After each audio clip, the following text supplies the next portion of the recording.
Hello दोस्तों, क्या हाल है आपके।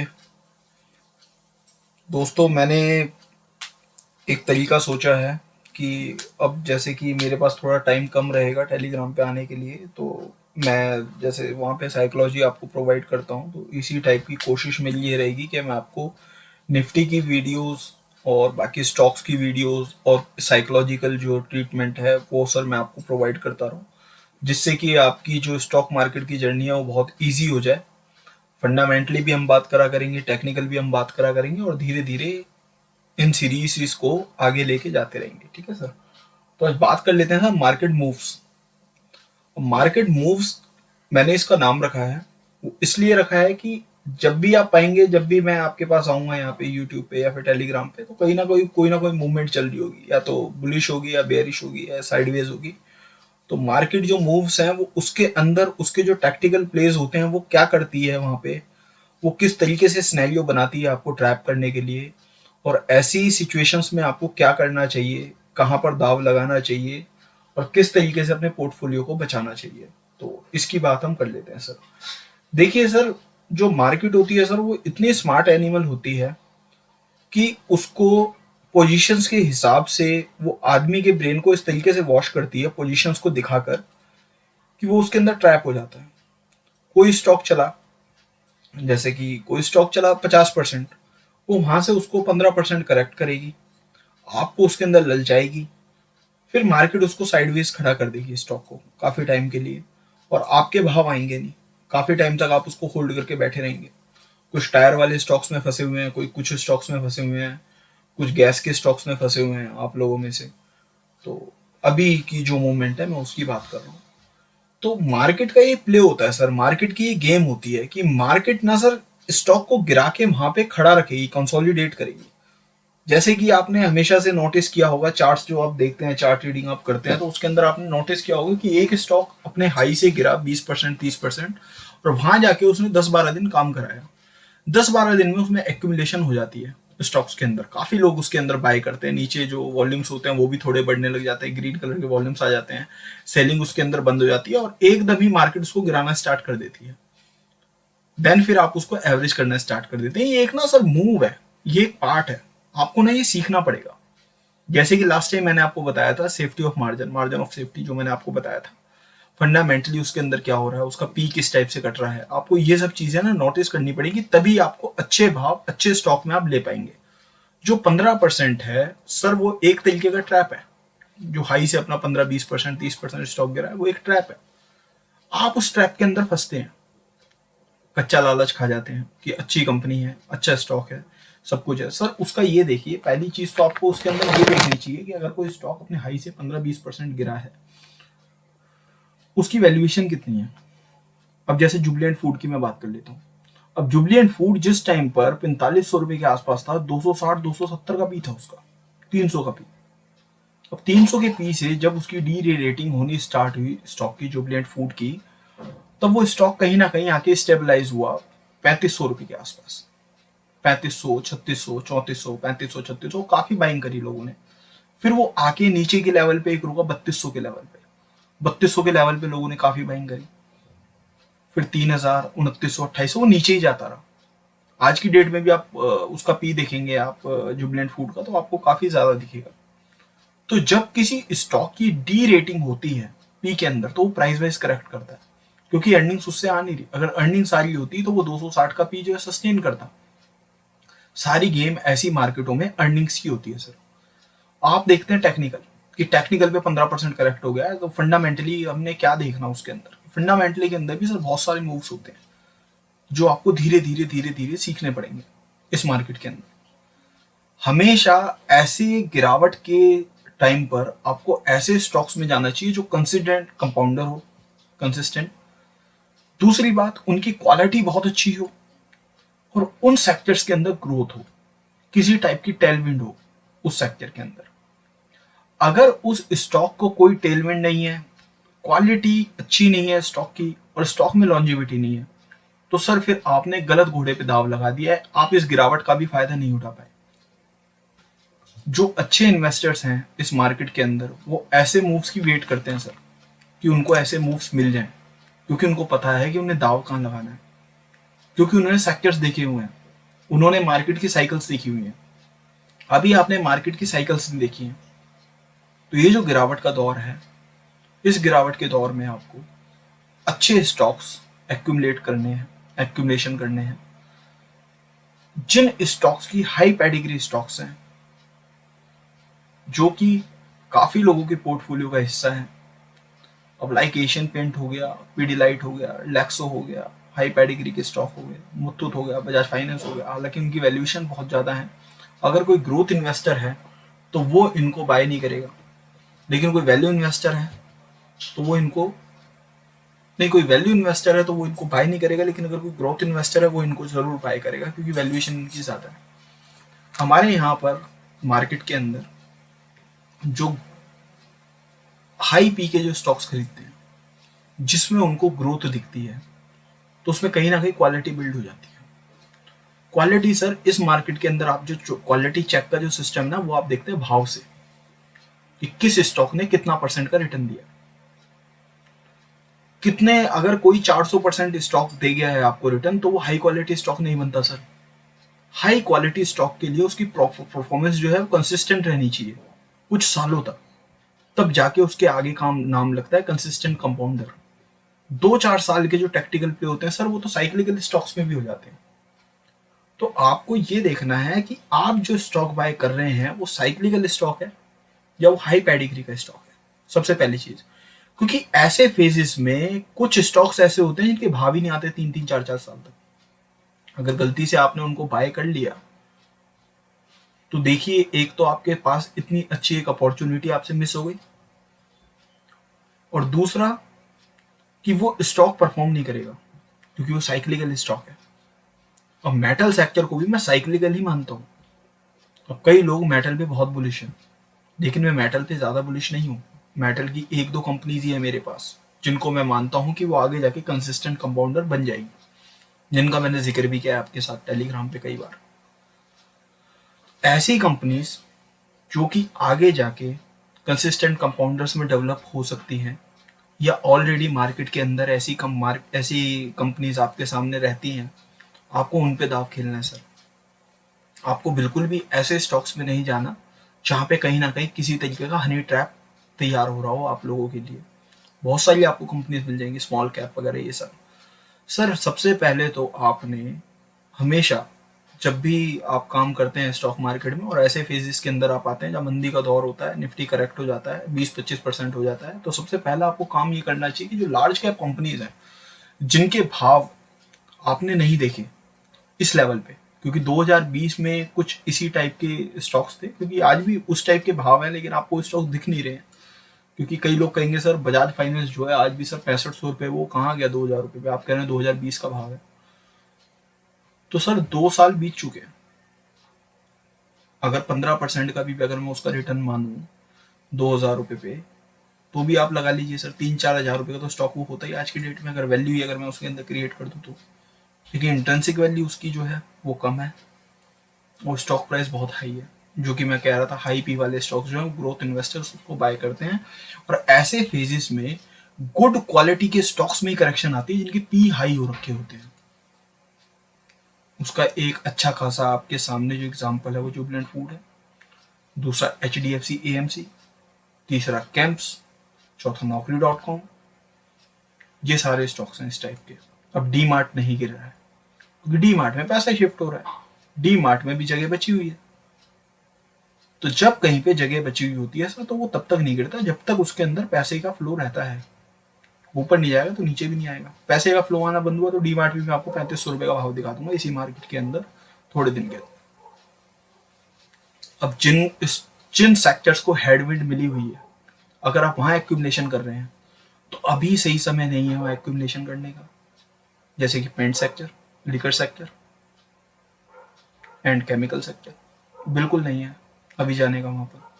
क्योंकि अभी जब तक मुझे ये पता या हमें ये पता नहीं चलेगा कि इस इंडस्ट्री को लॉस कितना हुआ है, इनके जो इनपुट कॉस्ट है वो कितनी बड़ी है, और आगे के इनके क्वार्टर्स कैसे आएंगे, तब तक मैं कुछ नहीं कह सकता सर।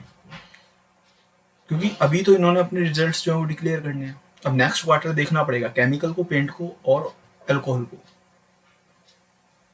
उसके बाद में अच्छे भाव हमें दिखेंगे इन्हीं तीनों सेक्टर के अंदर। लेकिन अगर आपने पैसे खत्म कर दिए इस गिरावट के दौर में, क्योंकि इनके अंदर ही बहुत अच्छी कंपनी है सर, पेंट में ही बहुत अच्छी कंपनी है, एशियन पेंट आप ले लो, बर्जर पेंट आप ले लो, जो एक्यूमुलेट कर रहे हैं वो करते रहो।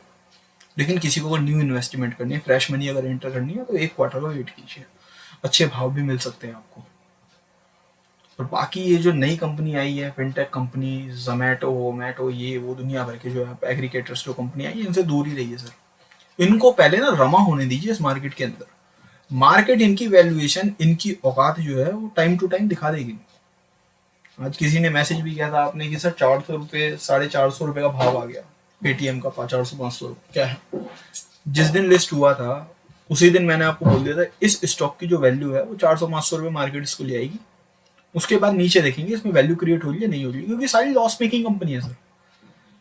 इसी मार्केट में लॉस मेकिंग कंपनी भी है और प्रॉफिट मेकिंग कंपनी भी है।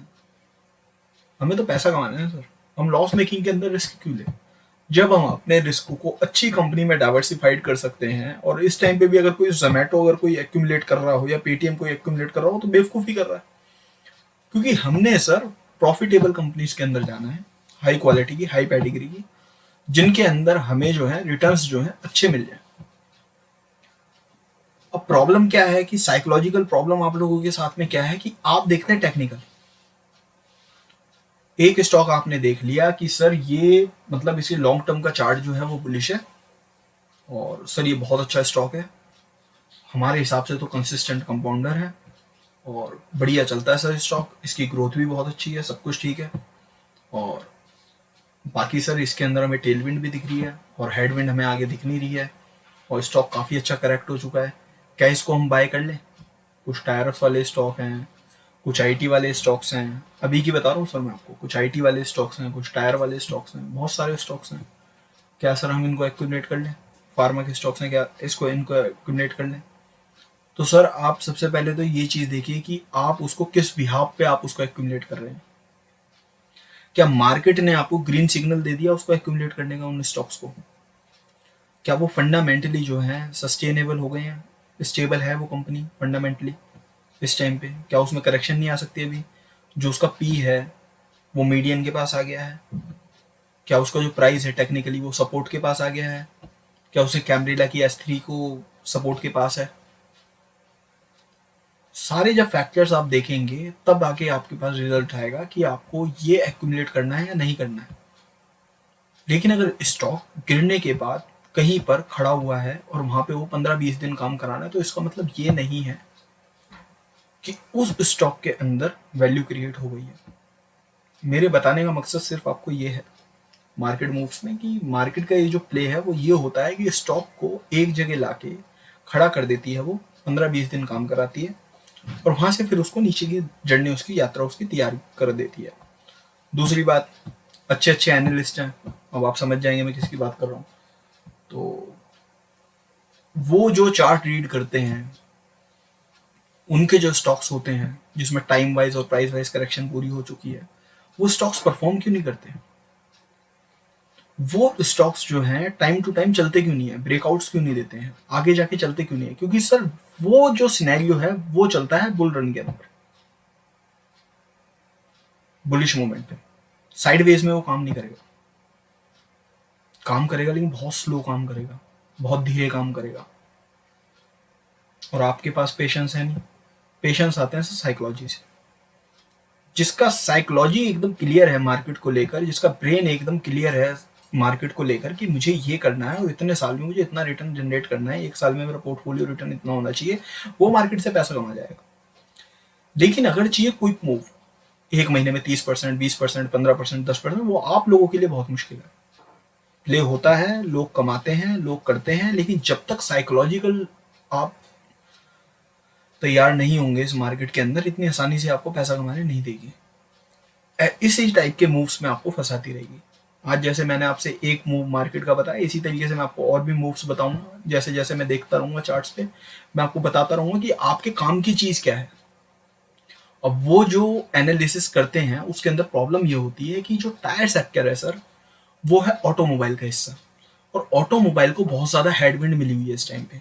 तो जब किसी सेक्टर को हेडविंड मिलती है तो उसके जो सब्सिडरी सेक्टर्स जो होते हैं, जो नीचे की तरफ टायर हो गया और जो बैटरी वाले सेगमेंट हो गए, ये सब हो गए, तो उनमें प्रॉब्लम आ जाती है सर। छोटे स्टॉक्स में प्रॉब्लम आएगी, बड़े स्टॉक्स में परफॉर्म करते रहेंगे। अब जैसे टायर जो है वो ऑटोमोबाइल का हिस्सा है, ऑटो एंसिलरी वो उसका हिस्सा है, बॉश हो गया आपका, ये सब जितने भी सेगमेंट के जो स्टॉक्स हैं वो सारे करेक्ट होते हुए आपको नजर आ रहे हैं। जिस सेक्टर में हेडविंड होगी वहां पे वो काम नहीं करेगा। अब जैसे आईटी है, आईटी की करेक्शन पूरी होगी, आईटी परफॉर्म करने लग जाएगा।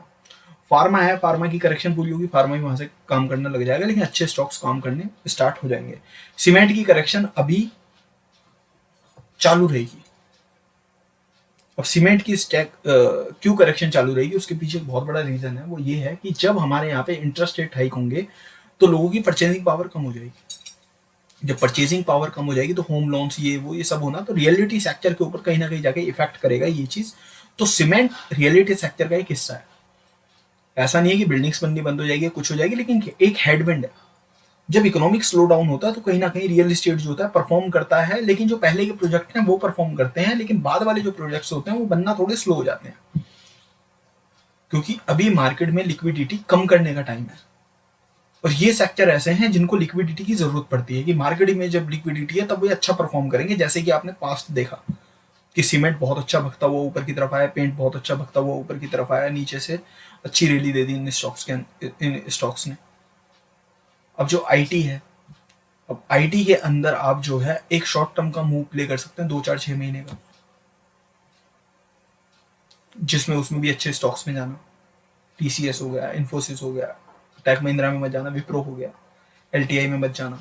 हाई पी स्टॉक से थोड़ा सा भी दूर रहना, क्योंकि मार्केट है ना सर, ऐसे टाइम पे जब उसके पास समय ज्यादा होता है ना, जब उसके पास में टाइम बहुत ज्यादा बचा हुआ होता है ना, तो कंसोलिडेट करके कहीं ना कहीं वैल्यू क्रिएट कराती है, ग्रोथ स्टॉक्स में भी और वैल्यू स्टॉक्स में भी। अगर ग्रोथ स्टॉक्स के अंदर वैल्यू क्रिएट हो जाती है तो वहां पर तो सर गोल्डन अपॉर्चुनिटी है आपके लिए। अगर एलटीआई का स्टॉक जो है अर्निंग लाता रहे और 7,000 रुपए के 7,7500 में काम करता रहे, उसका जो पी रेशो है वो 35 या 30 का आपके पास आ जाए, मीडियन के पास आ जाए, तो बहुत अच्छी अपॉर्चुनिटी है वो आपके लिए, क्योंकि उसकी अर्निंग्स बहुत अच्छी है उस कंपनी की। लेकिन मार्केट ने जो वैल्यूएशन दे रखी है, तो हम लोग जो होते हैं, हम जैसे इन्वेस्टर्स जो होते हैं, वो इसी टाइम का वेट करते हैं कि ग्रोथ स्टॉक में वैल्यू क्रिएट कब हो रही है। जो वैल्यू स्टॉक्स हैं वो तो ऑलरेडी वैल्यू है ही है, लेकिन हमें चाहिए ग्रोथ स्टॉक्स के अंदर वैल्यू, तभी हमारा अच्छा पैसा बनेगा और बहुत जल्दी पैसा बनेगा। तो मार्केट के मूव्स हैं अभी, ये हाई क्वालिटी के जो ग्रोथ स्टॉक्स हैं, जो ग्रोथ स्टॉक्स हैं इस टाइम पर मार्केट के अंदर, जिनके हाई पी हैं और बहुत अच्छा रिटर्न जनरेट किया है जिन्होंने, उनको कंसोलिडेट करा के उसमें वैल्यू क्रिएट कराएगा। अब मैं ये नहीं कह रहा कि आपको 16 के पी पे कंपनी मिलेगी या 20 के मल्टीपल पे आपको कंपनी मिलेगी, लेकिन कहीं ना कहीं मुझे ये लग रहा है कि आप कंसोलिडेट करके क्वालिटी स्टॉक्स में वैल्यू क्रिएट की जाएगी, क्योंकि बहुत ज्यादा रन दिया है सर, और कंसोलिडेट नहीं हुई और प्राइस वाइज करेक्शन नहीं हुई। तो मेरे को प्राइस वाइज करेक्शन से मतलब नहीं है, मुझे वैल्यूएशन से मतलब, फंडामेंटली बात कर रहा हूँ मैं आपसे, टेक्निकली मैं आपसे बात नहीं कर रहा फिलहाल।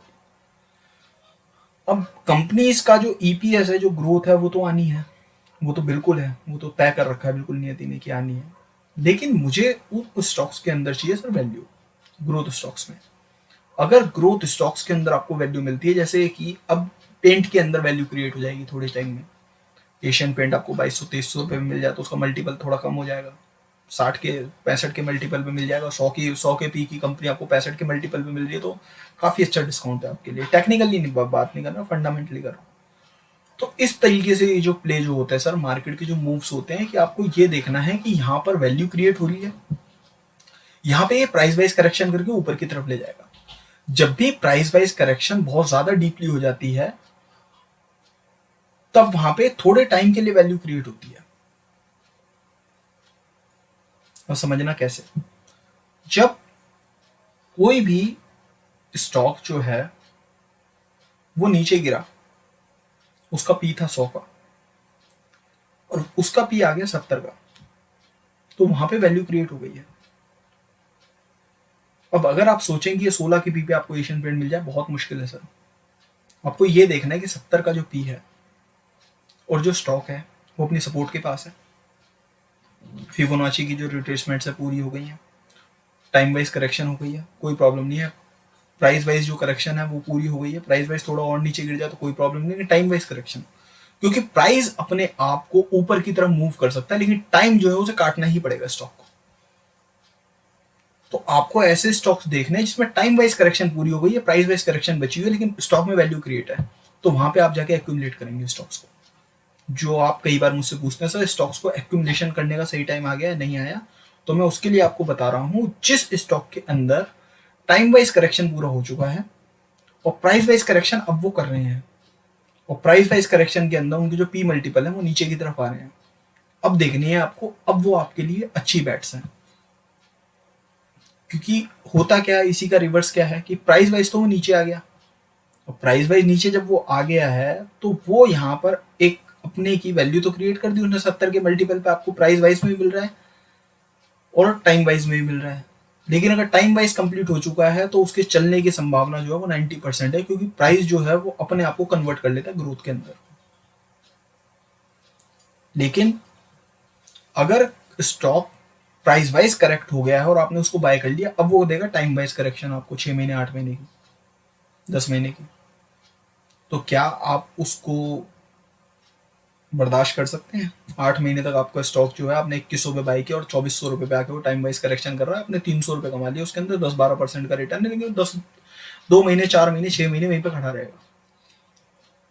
तो अगर आपको जल्दी रिटर्न्स कमाने हैं तो ऐसे स्टॉक बाय कीजिए इस गिरती हुई मार्केट में जिनकी टाइम वाइज करेक्शन पूरी हो चुकी है, प्राइस वाइज जो बची है उस प्राइस वाइज में आप वो प्ले कर लेंगे। इस टाइप का एक स्टॉक है डिवीज लैब, ठीक है, एक स्टॉक भी मैंने आपको बता दिया। तो इस टाइप के स्टॉक ढूंढना जिसमें टाइम वाइज करेक्शन हो गई, प्राइस वाइज बची हुई है, प्राइस वाइज करेक्शन होगी तो आप उसको एक्यूमुलेट कर लो, मार्केट में जैसे ही हल्का सा बुलिश मूवमेंट आएगी डिवीज लैब परफॉर्म करने लग जाएगा। तो इस तरीके से आपको सर इस मार्केट के अंदर प्ले करना होता है। तो इसी तरीके की मैं वीडियो सर इस पर डालता रह करूंगा 20-22 मिनट की, जिससे कि आपकी थोड़ी सी जो साइकोलॉजी है वो डेवलप्ड होती रहे एंड आपको थोड़ा सा मार्केट में काम करने का तरीका है, और फंडामेंटली कैसे करते हैं, टेक्निकली कैसे करते हैं। टेक्निकल तो मैं आपको उसमें बताऊंगा, फंडामेंटली मैं आपको धीरे धीरे इसमें बताता हूँ, आप सुनते रहिएगा, ठीक है सर। बाकी सर फिर टेलीग्राम पे मिलते हैं, जब भी वेबिनार होगा तब बात करेंगे आपसे, ठीक है सर। इसको 2-3 बार सुनना, आपको अच्छे से समझ आएगा मैं क्या कह रहा हूँ, कॉपी पेन लेके बैठ जाना, उस पर लिखना जो मैंने आपको बोला, ठीक है। चलिए, थैंक यू सर।